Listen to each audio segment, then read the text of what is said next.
how to stop negative thinking. This video is so requested. I'm going to be showing you 5 steps to stop negative thinking now. These steps will empower you to form new habits out of negative thinking. This is really effective and you will stop your negative thinking using these proven steps I'm going to share with you now. Believe it or not, you can stop your negative thinking even if you think you can't. Once you make this big shift, negative thinking won't rule your life. This is powerful stuff. This is transformational stuff. Millions of people use this and it changes their lives for the good. Keep watching for all the steps. And by the end of this video, you'll be glad you did. Hi, it's Melanie from Serene Awareness, the channel where we help you manifest the life you want by empowering your mind. If you like this video, if you like any of my content, like, share, and subscribe. It really helps the channel out. And if you're new to my channel, welcome to the Serene Awareness Community Club. So when you're in the grasp of negative thinking, you feel generally unhappy, you are in a bad mood, you feel dragged down, you don't feel motivated, you feel like isolating yourself sometimes because you are in negative thinking. Or sometimes you feel like you just want to keep rehashing the events that caused the negative thinking. Have you ever met someone like that they just keep talking about the negative things in their life? What is that like? In some strange way, it can feel that the more you talk about it, that somehow it's going to get you out of it. If you keep feeding into the negativity, it feels like somehow that's going to solve it for you. Your mind plays it over and over again like a loop that you kind of willingly go along with it, justifying why you should stay in the negative thinking. The real problem is that most people don't recognize that negative thinking is a bad habit. You are just used to doing it, even if you think you aren't. And scientifically, your mind will hold on to negative things longer than it does positive things. If you've been listening to me for a while, you know that I say negative thinking is a signal that you're on the wrong path. So check out my video on negative thinking to learn more about that. So negative thinking attracts more negative thinking. It's like the law of attraction. So if you have positive thoughts, more positive thoughts will come into your mind. Quickly, it consumes you into a dark tunnel of just narrow thinking because we allow thoughts to control us. We allow them in, and thoughts are very powerful things. A lot of us do not realize that when a thought comes up, we have the choice to say yes or no to that thought. We get consumed when it goes from calm, unemotional thinking to emotionalized thinking. Emotionalized thinking pulls us away from our rational perspective, where we can stand back, look at things from an objective point of view, and not feeling like we're being pulled helplessly into a nightmare. Understand that thoughts are not always true,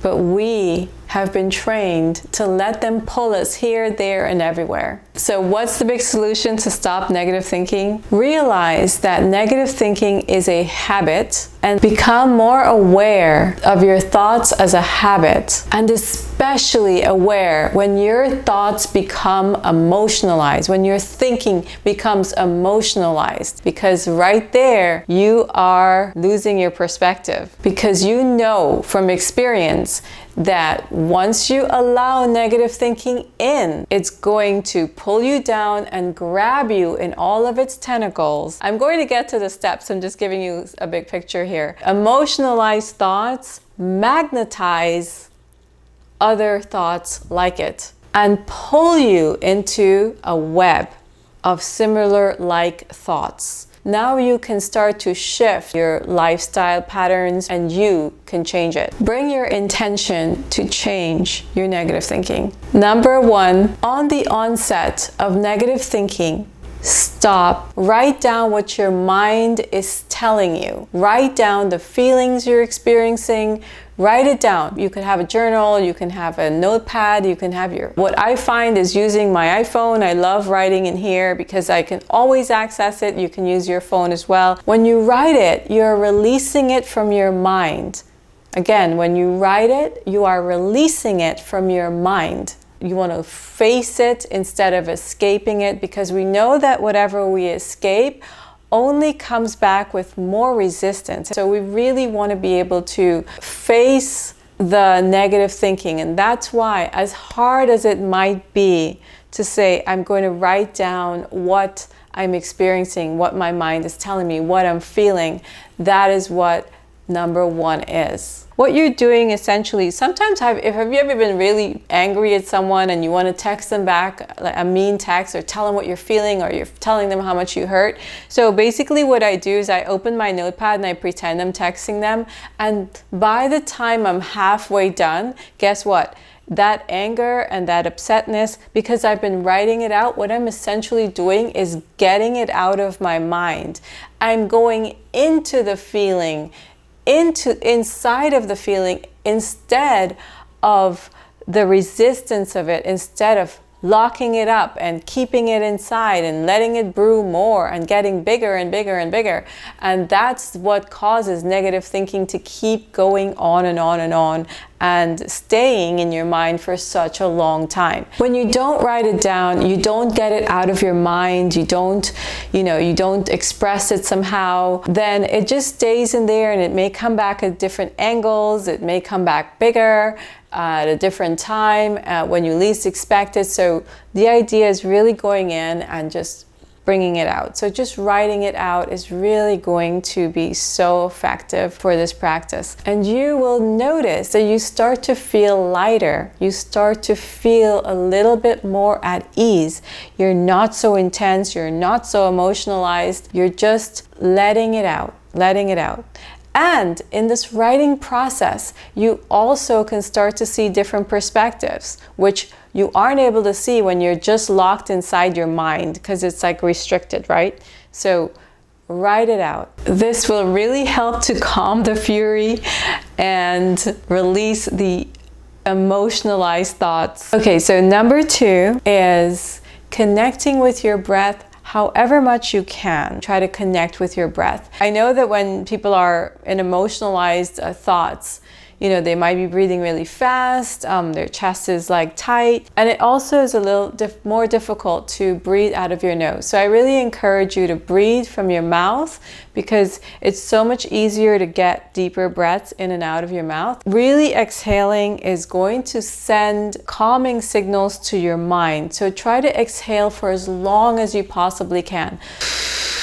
Just exhale, exhale, exhale for as long as you possibly can. It sends a calming signal to your mind. Then I want you to ask yourself, are these things true that you wrote down or that your mind is telling you? Are these things true? Do you know for sure? How much of this could you be assuming, right? So a lot of times we are assuming things. We don't have all the different perspectives. We're only seeing our side. Really spend some time in this step here. Breathing in, feeling like luminous air coming in and out, and really sending calming signals to your mind. And then asking yourself, are these things true? Are they real? Am I assuming? Do I have the full perspective? Or am I just seeing one narrow perspective, which is mine? Really contemplating. And it may feel like your mind is like tug warring with you, but that's okay. Just stay here, contemplate, try to be as objective as you can. I know that's kind of hard, as AKA unemotional. As you stay in the process, as you stay in this step, you will notice and be able to see objectively or more clearly or more unemotionalized versus emotionalized. So you are going to be able to see things, question things, and not just go along with what your mind tells you, because your mind and thoughts are not always true. And then it invites you and pulls you into the bait of negative thinking. The thoughts in your mind are not always true. Sometimes they're just random thoughts that just the mind is putting together to kind of make sense of things. And sometimes it just connects these thoughts, and like you kind of come up with a perspective, an idea, and you run with it. Like I said in the beginning, the mind pulls you along with it, and you kind of just willingly go along with it. So really the step here is sorted out, questioning things here. Really, really powerful stuff here. Spend the time in here. It could be a few minutes, it can be, 10 minutes, half an hour, however long that it takes you to kind of just contemplate. So number 3, what we're doing in number 3 is taking what we wrote and making the opposite statement of that, and what we wrote, and turn it into the opposite statement. So for example, Tara is a bad friend. I care about her so much, but she doesn't care about me and she doesn't value me. Now we're going to switch that statement to the opposite. Let's say that's what you wrote in number 1. Tara cares about me. She's such a good friend and she really values our connection. Right away, as you write these statements and you write the opposite here, you're going to see how your mind actually plays tricks on you and gets you to play along with it. We are assuming a lot of things. As I said, we're taking one perspective. We're not looking at the broad picture. We're not taking in the different perspectives of what is going on. Our mind likes to narrow into one idea and then just kind of drill that into it and get us to feed it into that negativity. So, and see for yourself that some of the things the mind is telling you are just not true. I'm going to share a story with you. I have an older friend of mine, and she was having a relationship with this guy for quite a while. She was always complaining and being negative about him whenever we talked, and I kept thinking, wow, she's so negative in this relationship. And she was saying like, oh, he loves me, but he doesn't want to do this or that, and she just went on about the things that she wasn't happy with, being really negative about the relationship.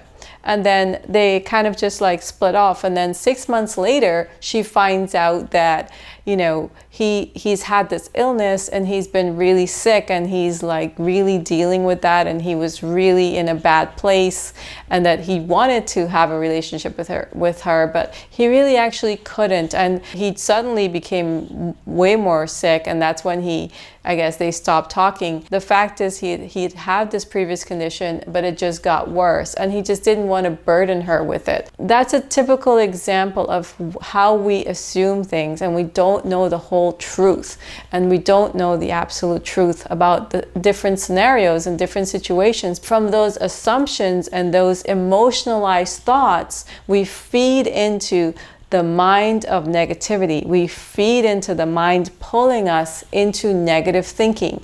And so I want you to remember that negative thinking, it's one perspective. It is not the whole picture. So with this newfound knowledge, in number 3, you can be like, okay, I'm going to switch the statement to a positive statement.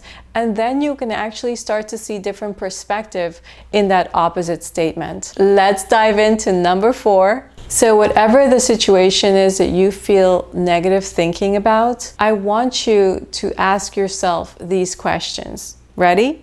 Am I willing to let go of this? Can I let go of this now? If so, when do you want to let go of this? Today? Tomorrow? Next month? Next year? When do you want to let go of this, whatever it is that you have this negative thinking about? Because you can free yourself from these negative thinking patterns, habits, when you let go of it. So letting go, asking yourself, really, these are powerful questions. I've worked with people with these questions and they are powerful. So really asking yourself, can I let go of this? Do I want to let go of this? When do I want to let go of this? Today, tomorrow, when? When do you want to let go of it? Right? So the more you hold on to it, the more you're holding on to the negative thinking as a habit.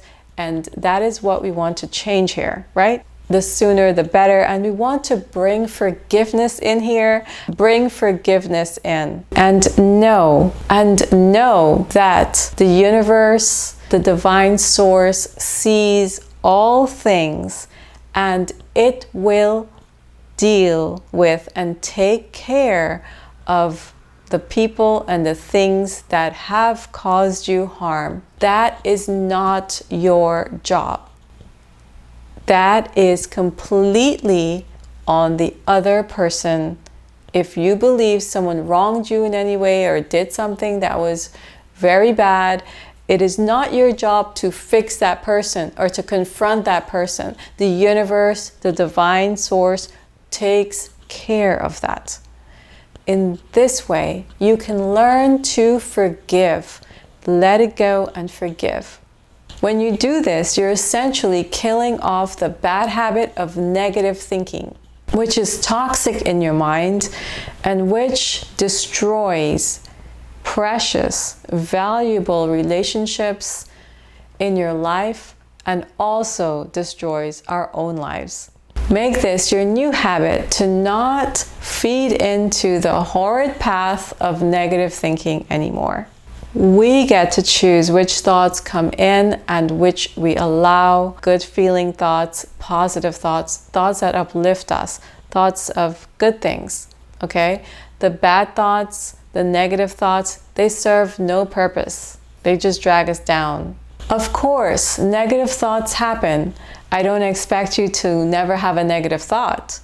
That's not realistic. I wouldn't be able to do that, and I don't expect anyone else to be able to do that. But remember, negative thoughts only have power over you when you react to them.